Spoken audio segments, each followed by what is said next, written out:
live session, The Future of Coaching. Today we are joined by Lucy Mullins from Ride the Wave Coaching. So hello to you, Lucy. For those of you who are new to the channel, my name is Simon Batchelor. I'm one of the co-founders of Better, Bolder, Braver. And I am also joined by the other co-founder, Frances, who should be up there. So yeah, do you want to introduce yourself, Frances? Thanks, Simon. Hi, everyone. I'm Frances Khalaschi. I'm the other co-founder of the Better, Bolder, Braver community for coaches.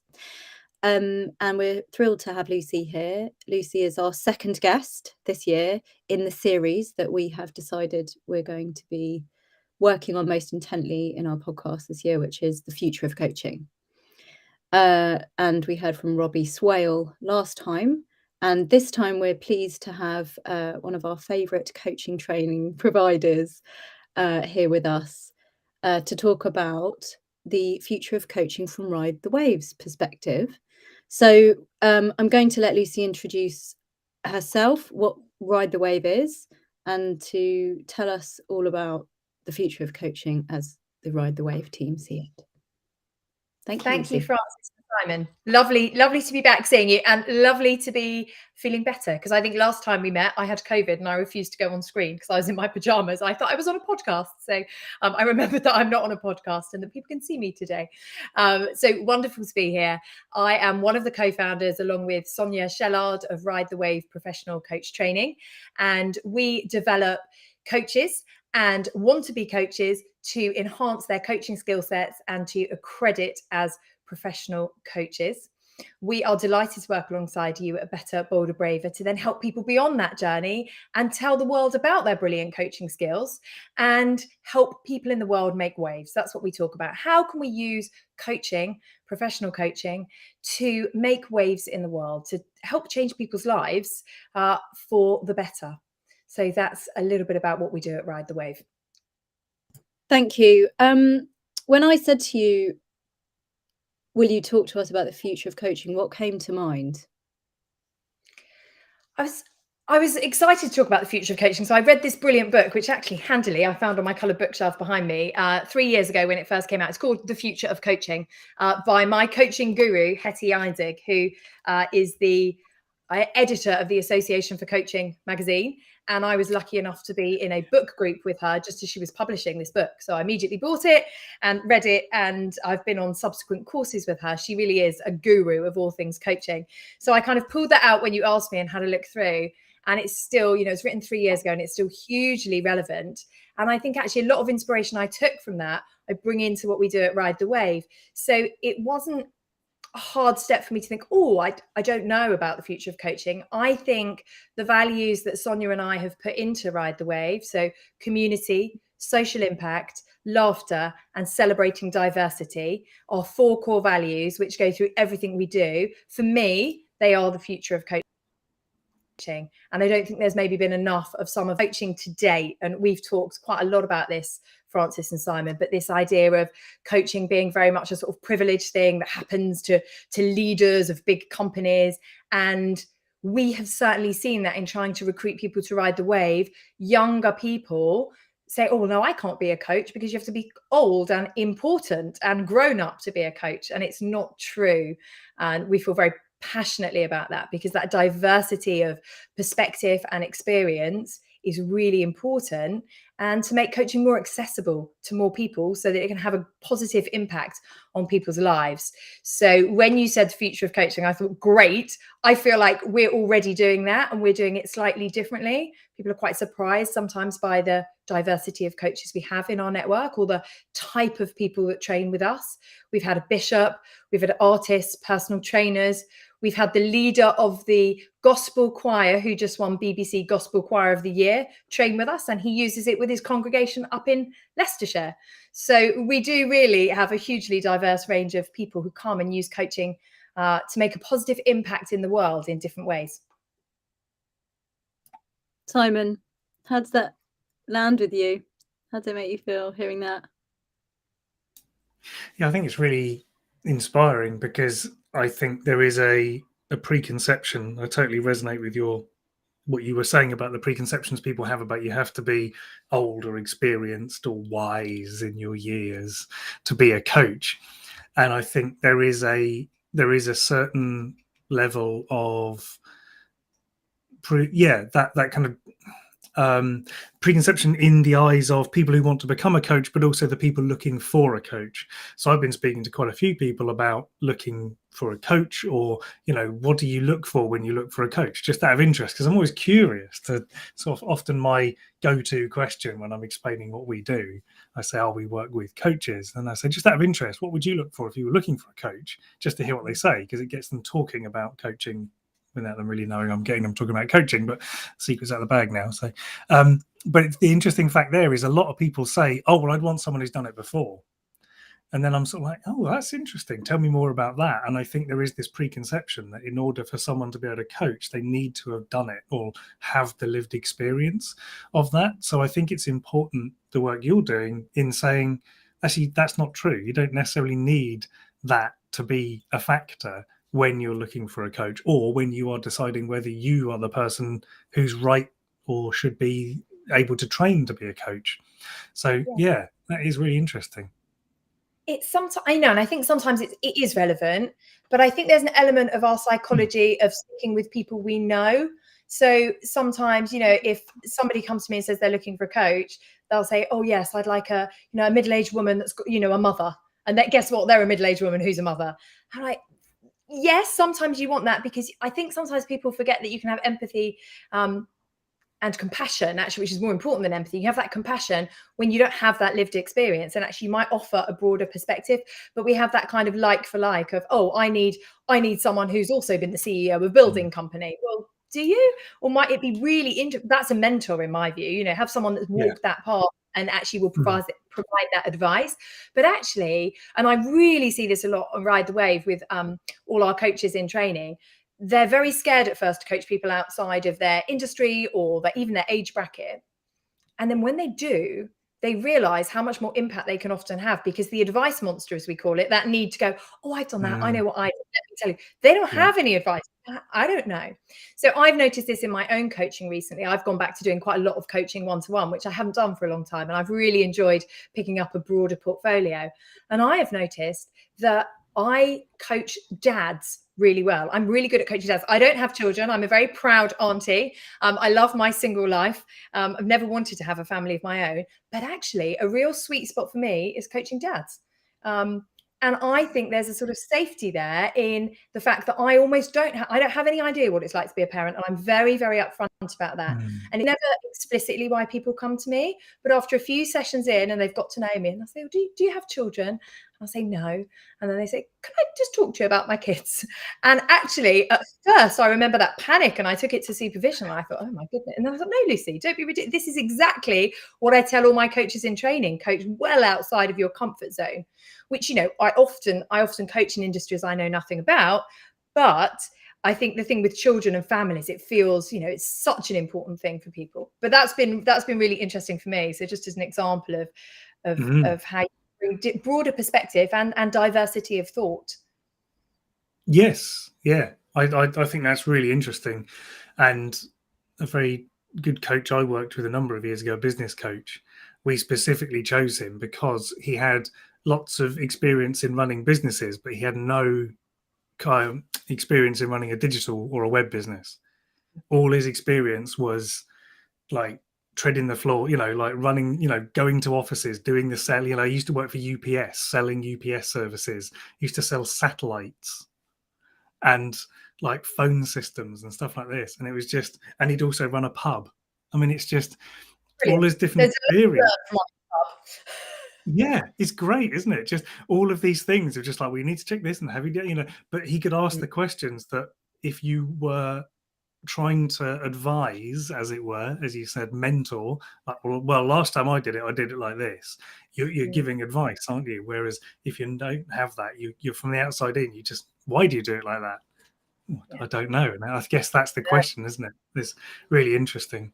So in terms of the youthful perspective, shall we say, the opposite of the perception that some people might have that you need to be wise in your years, how do you find that sort of comes about when you're either approaching new coaches or trying to inspire younger people to become coaches? How do you go about doing that? Yeah, that's something we're still working on, to be honest. Actually, if anyone's listening and you're under 30 and you want to be a coach, come and visit Ride the Wave. And we offer scholarships. I think that's really important, because in your 20s, you're often paying off some university debt if you've been to university, or you're building your career, so you're not at the top of your earning potential.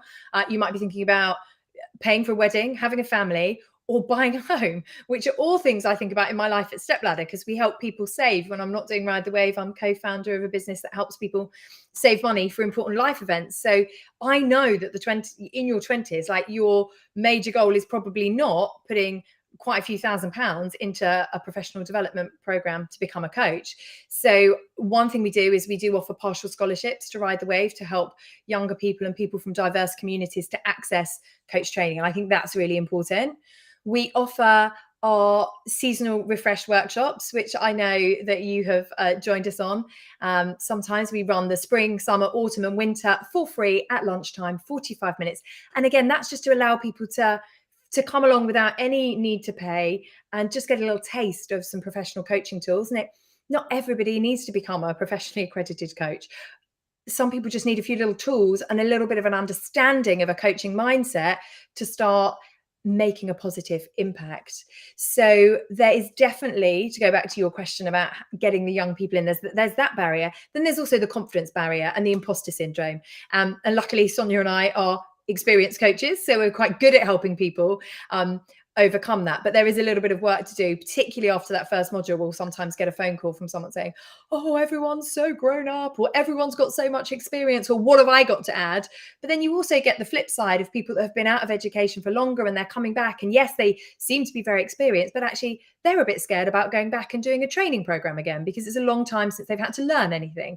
So it's just shifting that perspective. And I think once we get the younger coaches into coaching situations and they realize, oh my goodness, I coached the CEO of a big business or a partner at Deloitte, and they took something from that, and I can see in their eyes that they moved their thinking forward, they're delighted. And then you're over the confidence hurdle and off they go. And it's delightful to see them sort of surf on and be very successful.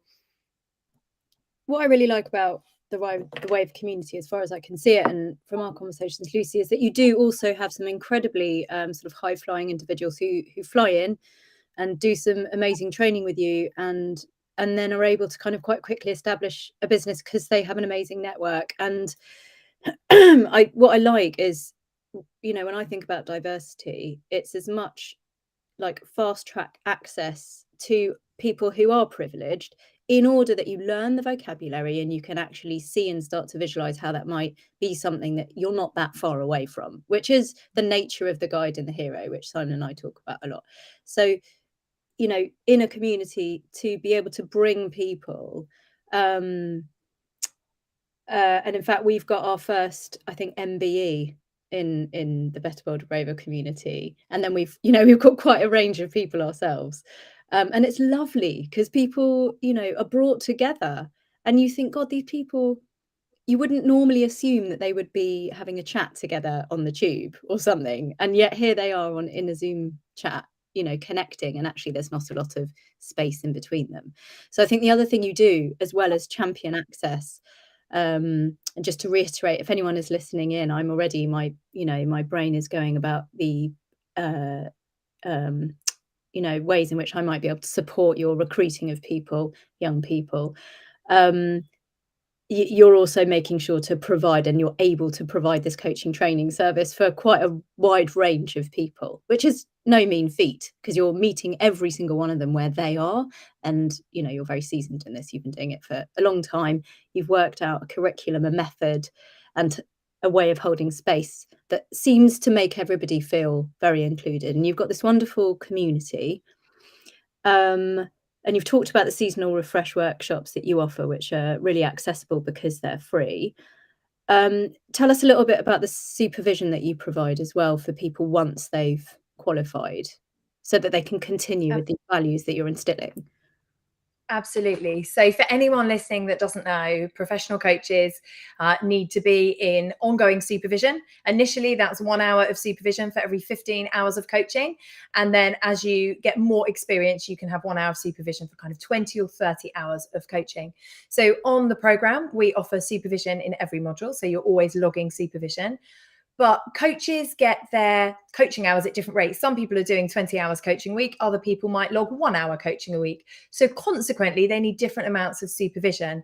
So we set up a Ride the Wave community group supervision, different times of day, different days of the week. And that allows people to just come and book in. So anyone that's been through Ride the Wave is part of the community for life, and they can come in and do our group supervision. We work with a brilliant colleague called Michael. We call him our accreditation lifeguard, and he's also our supervisor. We can't help but play around with the surfing metaphors, because sometimes we'll talk about accreditation later, but you feel like you're drowning in the paperwork. So that's how we came up with accreditation lifeguard. But he's also an absolutely brilliant supervisor. And he has a very different style to Sonia and I. Sonia and I have very different styles, and Michael has a different style again. And so our surfers get supervision with Sonia and myself during the program, and we're always available for kind of ongoing queries and questions. But the official group supervision is delivered by somebody else, because again, we want that diversity of another different style of coaching. So our coaches can drop in and access that. And one thing that we have done is open that up to people. We had some questions from people saying, look, I've already got my coach accreditation. I've recently done another top-up training, but I really like the Ride the Wave community and vibe.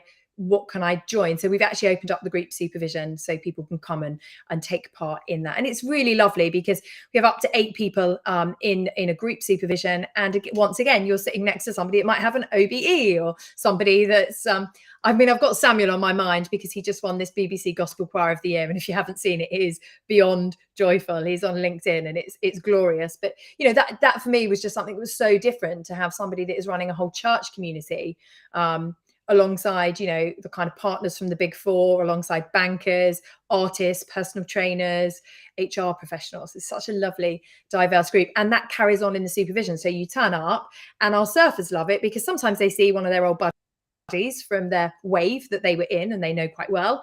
And sometimes they meet a whole bunch of new people who've joined from other waves, or from even outside the really close Ride the Wave community. So we keep the diversity up in there, which again really adds to the diversity of thinking and the input into supervision to keep your coaches really fresh.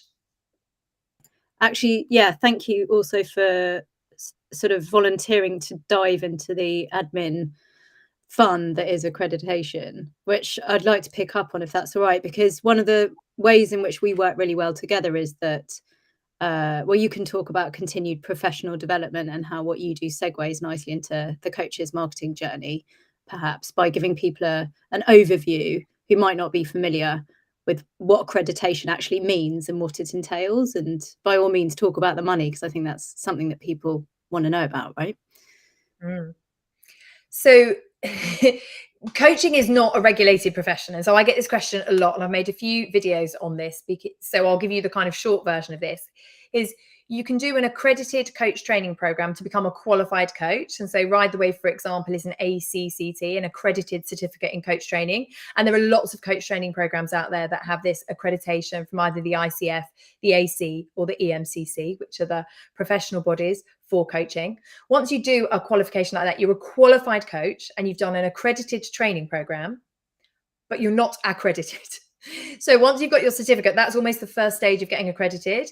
And then there's about 7 or 8 other things you need to do and submit as part of a portfolio, alongside coaching hours and some reflective assignments. And I'm talking here specifically about the Association for Coaching, because that's who we work with. But I know the ICF and the AMCC have similar but slightly different pathways. You submit your portfolio and then you can become accredited. So you can be qualified and not accredited, but you can't be accredited without being qualified and doing a coach training program.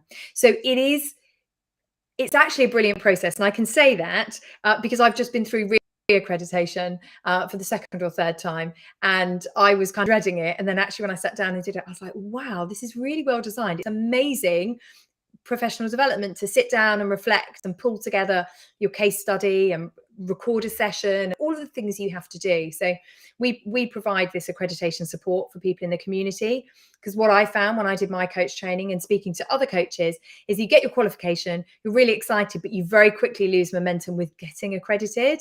And so you sort of need someone to hold you to account, to do all of that paperwork and pull everything together. And also it can be a bit scary to have to, submit these things to be reviewed. So we're sort of on your side to cheerlead you through getting that accreditation. And then how do you maintain that? How do you maintain the accreditation year to year? Yeah. So to maintain the accreditation, you need to keep up, and this is your link. Sorry, Annie, you asked me 2 questions in one. I can only deal with 1 question at a time. This is about the CPD. So there is a need, whether you accredit or not, let's face it, in a profession like coaching, and many professions, you want to keep developing. And so it's important to whatever your thing is with learning. Is it reading? Is it listening to podcasts? Is it going on courses? What is it that is going to float your boat? And the thing I love about the Association for Coaching is they're very flexible on their definition of CPD. So some of my CPD was actually delivering Ride the Wave. So I do lots of reading, and I do lots of extra little one-day coach training programs where I take part as a delegate, but you're also allowed to count time that you are delivering webinars and training. And I think that's a really nice flexible approach to CPD. And then I was delighted to find out when talking to you the other day, Francis, that your coach's marketing journey also counts as CPD. And I think that's a really insightful thing for the Association for Coaching to do, because one of the main things I see in supervision for coaches who've just qualified, the challenges they bring are less about their coachee and things that are coming up in the session, and much more about how do I get paying clients? How do I have the confidence to charge? How do I put my rates up from £20 nominal fee to a proper coaching rate? And how do I market myself? And that's how we became friends and started working together, because I was like, well, I can help you with all your coaching, but actually this is more of a marketing. This is a specific marketing challenge, and you need to speak to some experts on that. And so that's what I love with how you've designed Better, Bolder, Braver, is to really coach people through that journey, because it is about confidence and it is about knowing yourself. And whilst we start to talk about some of those things on the program, there's only a certain amount of stuff you can fit into a coach training program. And Sonia and I have already had to cut out so much that we want to give people. So we always say, we're going to give you a buffet of coaching tools and theories and science. And some of you will think, yeah, that's enough, 10 minutes on that. Others of you will want a lot more. So we'll always give you references and say there are other great people out there who can do a big dive on transpersonal coaching or Gestalt or NLP. So we're not ever saying we're going to give you the deep dive on anything, but we're going to give you the buffet of things to just pique your interest, so you know about them, and then you can deep dive. And I think it's kind of the same with that marketing journey is, there's a few things that we can support people with, but really we want to hand them over to you and say, our surfers are in a great community for their coaching development and for their supervision and for their accreditation. We'd love them to be in another great community to support them with that marketing journey that you take them on.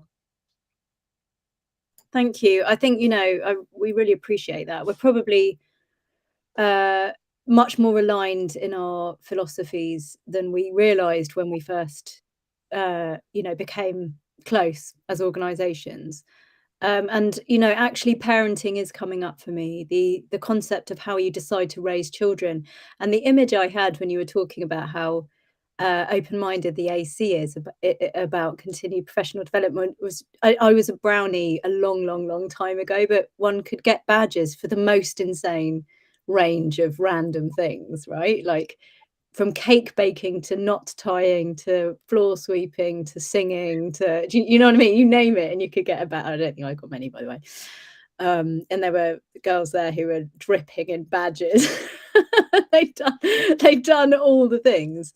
But it was really nice because it kind of supported people in not only achievement, but deciding what they wanted to actually do to feel like they'd achieved something. And there's something about that choice there and agency, which it feels like you're fostering when you offer your buffet, as you say. It's sort of doing that thing of boundary setting and, guiding to some degree without being prescriptive. And, the sort of lesson underneath all of that is you need to choose for yourself, and giving people a sense of at every stage of this journey, you're making choices. You know, I think that continues into the work that we do. In fact, funny enough, and I'm so pleased you're saying what you're saying this morning, because we're at the client stage of the coach's marketing journey. And this morning, Simon and I were holding a session about how you choose your ideal client. And it just feels like there's quite a lot in here that kind of connects. Wouldn't you say, Simon? Maybe you can make the link a bit more succinctly than I am between what we were talking about this morning. Yeah, I think it's that thing of when you're clear about who you want to work with, then when you come to do your marketing, it's easier to talk to them, and you can do so from a sort of position of empathy.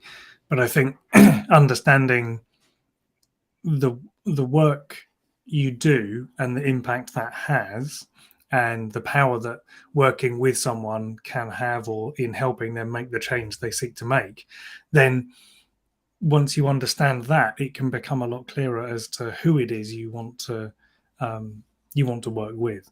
And I think that makes marketing a lot easier and a lot less salesy and a lot less icky, because you're not trying to convince everybody that they need coaching. You're just saying, you know, if this sounds like you, then maybe we should have a chat, because I talk to people who this is resonating with all the time, you know. And I think it makes it easier for people to recommend people to you. It makes referrals a lot nicer and less sort of shoehorning it into a conversation, you know. But yeah, there's definitely a lot of elements to having clarity around the work that you do, and therefore who it can work the best for. Your marketing strategy, Lucy, as far as I understand it, is very much based on how many referrals you get, right, from people who recommend the training. But what you know, just following on from Simon's point, how has your understanding of your own needs, limits, boundaries, values around diversity, etc., informed how kind of proactive you and Sonia are, or how kind of mindful you are about who you take on and sort of who you want to create conversations with? So the great thing about, I'd love to say we planned this in advance, but it's sort of evolved. Maybe I should give Sonia and myself a bit more credit for it's our experience we pulled into this, but how it's evolved is in the brand we've developed. And I have to give a huge shout out to Bella Goss, who did all of our branding and our visual identity. She's the most brilliant graphic designer. And we naturally seem to attract people for whom the 4 values that I mentioned at the start, celebrating diversity, social impact, community, and laughter, really resonate. And alongside with that sort of visual brand of something quite fresh, something quite new, it looks quite different. It's quite playful, you know, in our accreditation lifeguard, and you're going to be a surfer, you're not going to be a coach, you're going to be a surfer, and you're going to ride the waves of life, playing into that metaphor. Sonia and I are both very high energy and make no apology for having fun while we do what we do. We don't try to be serious. We know that we know our stuff, but we don't need to kind of go very academic on people. So there are many people, there are a few people I've spoken to who, you know, it's clearly not going to be a fit, and it's actually great. It's so lovely, and it's no point trying to convince somebody that starts asking for all the references from the latest research papers. Like, yes, we can get them, but that's not what this program's about. You're not writing essays on this program. Coaching is a contact sport. And if you want to be an academic in coaching, brilliant. There are lots of places you can go and get that experience. That is absolutely not what Ride the Wave is about. Ride the Wave is about empowering people to make a difference in the world with a professional coaching toolkit. And alongside that, through our pro bono and social impact work, it's allowing anybody to come in to the Beach Hut through our seasonal refresh and the other pro bono coaching we do, and realize what coaching can do for them, and stop coaching being such a sort of an academic thing or an executive thing. You know, we purposely don't call it executive coaching. Many people that come through our program are, but we call it professional coaching, because it's executive coaching sounds like, oh, that's not me, I'm not an executive, that sounds scary. so we have people that are personal coaches or life coaches. We have people that are business coaches, all sorts of different coaches. But I think we just really want to move away from that. Oh, this isn't for me. I feel very strongly about the fact that, if you wake up and you've got toothache, you call a dentist, or like me this morning, I've got a bad shoulder, so I went to the physio. People know to do that. If you wake up and you've got brain fog, or, for the last few weeks, you've not really had clarity, or you're feeling a little bit lost, it's quite a big step for someone to then go to the doctor. You've got to be feeling pretty rubbish to call the doctor and then go and maybe get some counselling or support like that.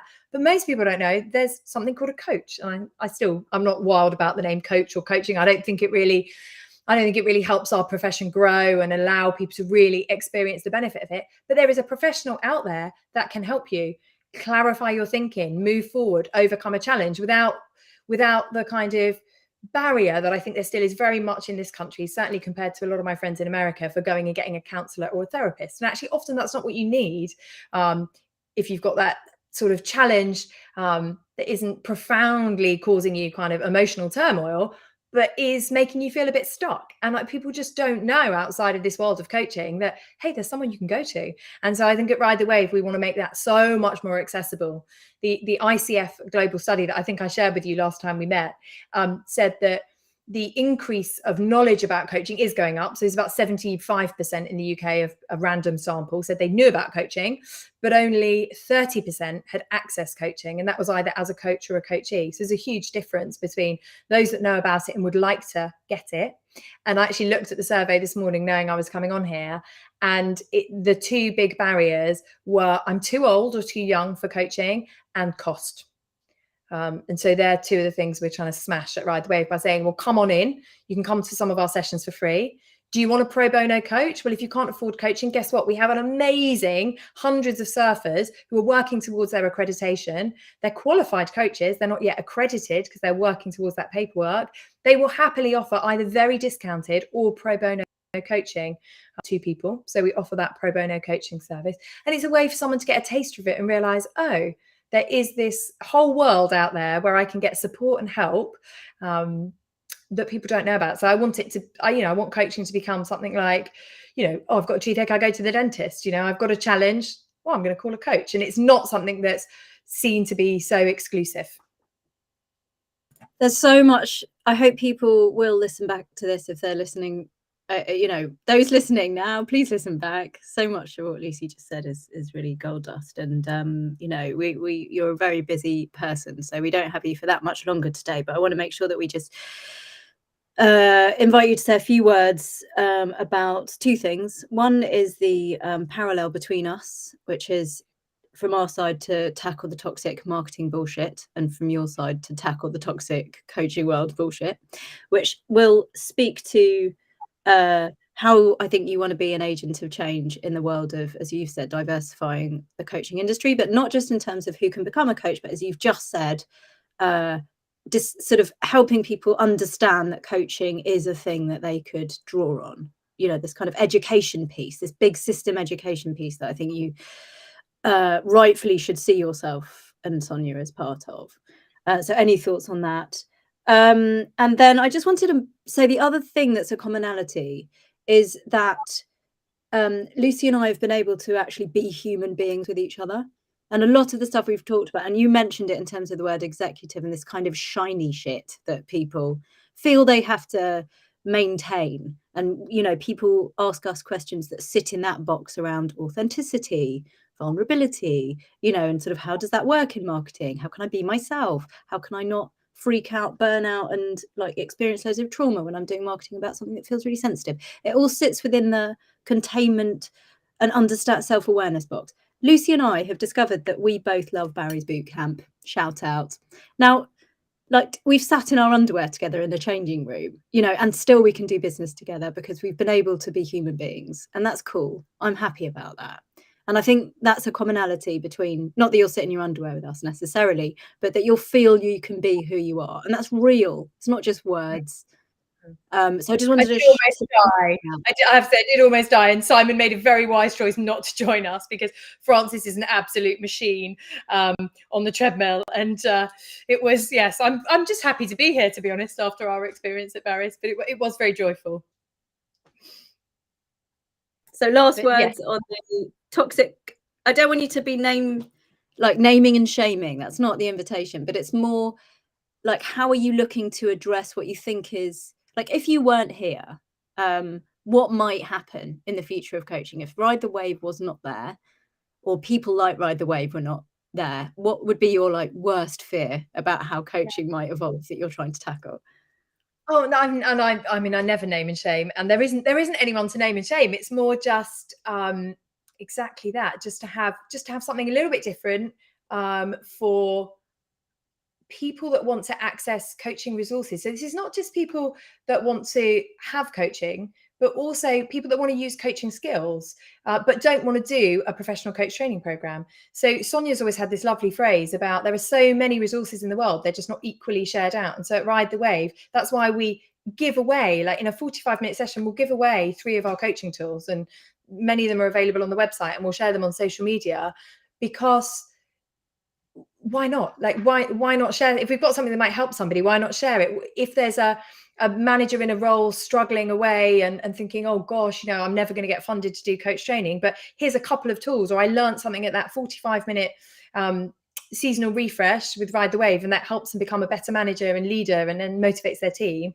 And then why wouldn't we do that? So I hope that we're democratizing the space a little bit, and we're injecting a little bit of fun and playfulness through many of the new models that we're creating, because there are some brilliant models out there, and I just think there's space for lots of other models, like our surf model and our waves model and the 5-minute flush out, which are beginning to be used quite widely. And there's no need to kind of pay for those or access it. We're not putting them behind a paywall. It's just, let's just put them out there and share it, and good things will happen. And I think, to loop back to your comment about the marketing, that's really what's happened, is people get wind of us through, somebody used your 5-minute flash out, and then I looked you up, and we were a bit naive at the beginning. We didn't even have our URL on the bottom. So then we were like, we'll put our URL on, and then when people find our tools, they're like, oh.